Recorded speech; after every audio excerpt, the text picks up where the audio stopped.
ಅಯೋಧ್ಯೆಯಲ್ಲಿ ಪ್ರಾಣ ಪ್ರತಿಷ್ಠಾಪನೆಗೆ ಸಿದ್ಧವಾಗಿರೋ ಬಾಲರಾಮರ ವಿಗ್ರಹ ಎಲ್ಲೆಡೆ ವೈರಲ್ ಆಗ್ತಾ ಇದೆ. ಈ ವಿಗ್ರಹ ನೋಡಿದ್ರೇ ಅದೇನೋ ಆನಂದ, ಮನಸ್ಸಿಗೆ ಮುದ. ಏನಿದೆ ಅಂಥದ್ದು ಈ ಬಾಲರಾಮರ ವಿಗ್ರಹದಲ್ಲಿ ಅಂತ ನೋಡೋದಾದರೆ ಆ ನಗುಮುಖನೇ ಎಲ್ಲರನ್ನ ಮಂತ್ರಮುಗ್ಧರನ್ನಾಗಿಸುತ್ತೆ. ಈ ವಿಗ್ರಹದಲ್ಲಿ ಹಲವು ಮುದ್ರೆಗಳನ್ನು ನಾವು ನೋಡಬಹುದು. ಬಾಲರಾಮನ ವಿಗ್ರಹದ ತಲೆಯ ಮೇಲೆ ಆದಿಶಕ್ತಿ ದೇವಿಯ ಮುದ್ರೆ ಇದೆ.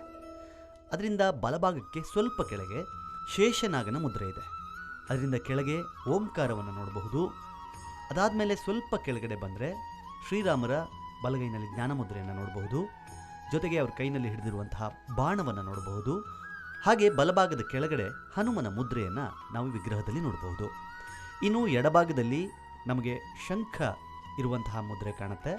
ಅದರ ಕೆಳಗೆ ಸ್ವಸ್ತಿಕ್ ಮುದ್ರೆಯನ್ನು ಸಹ ಈ ವಿಗ್ರಹದಲ್ಲಿ ನೋಡಬಹುದು. ಹಾಗೆ ಬಾಲರಾಮರ ಕೊರಳಿನಲ್ಲಿ ಆಭರಣವನ್ನು ಹಾಕಲಾಗಿದೆ. ಜೊತೆಗೆ ಬಲಗೈನಲ್ಲಿ ಬಾಣ ಇರುವ ಹಾಗೆ ಎಡಗೈನಲ್ಲಿ ಬಿಲ್ಲು ಇಲ್ಲಿ ಕಾಣುತ್ತೆ. ಹಾಗೆ ಎಡಭಾಗದ ಸ್ವಲ್ಪ ಕೆಳಗೆ ಅಂಗವಸ್ತ್ರ, ವಿಗ್ರಹದ ಎಡಭಾಗದ ಮಧ್ಯಭಾಗದಲ್ಲಿ ಅಂಗವಸ್ತ್ರ ಇದೆ.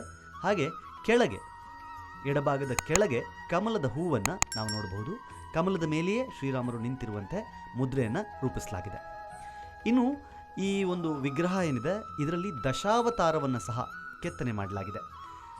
ನೀವು ವಿಗ್ರಹದ ಬಲಭಾಗವನ್ನು ಗಮನಿಸಿದ್ರೆ ಮೇಲಿಂದ ಕೆಳಗಡೆ ಹೋಗೋದಾದರೆ ಮೇಲೆ ಮೊದಲನೇದಾಗಿ ವಾಮನ ರೂಪ, ಅದಾದಮೇಲೆ ನರಸಿಂಹ ರೂಪ, ಅದಾದಮೇಲೆ ವರಾಹ ರೂಪ, ನಂತರ ಕೂರ್ಮ ರೂಪ, ನಂತರ ಮತ್ಸ್ಯ ರೂಪವನ್ನು ಬಲಭಾಗದಲ್ಲಿ ನೋಡ್ತೀವಿ. 5 ಬೇರೆ ಬೇರೆ ಅವತಾರಗಳನ್ನು ಬಲಭಾಗದಲ್ಲಿ, ಮತ್ತೆ 5 ಬೇರೆ ಬೇರೆ ಅವತಾರಗಳನ್ನು ಎಡಭಾಗದಲ್ಲಿ ನೋಡಬಹುದು. ಇನ್ನು ವಿಗ್ರಹದ ಎಡಭಾಗದಲ್ಲಿ ಪರಶುರಾಮ ಮತ್ತು ರಾಮ, ಕೃಷ್ಣ, ಬುದ್ಧ ಮತ್ತು ಕೆಳಗೆ ಕಲ್ಕಿ ಅವತಾರಗಳನ್ನು ನೋಡಬಹುದು.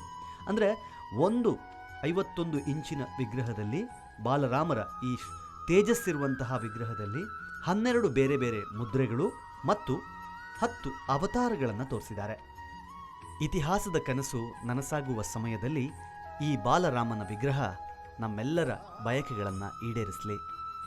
ಜೈ ಶ್ರೀರಾಮ್. ಬೀಟ್ಲೆಸ್ ಕರ್ನಾಟಕ.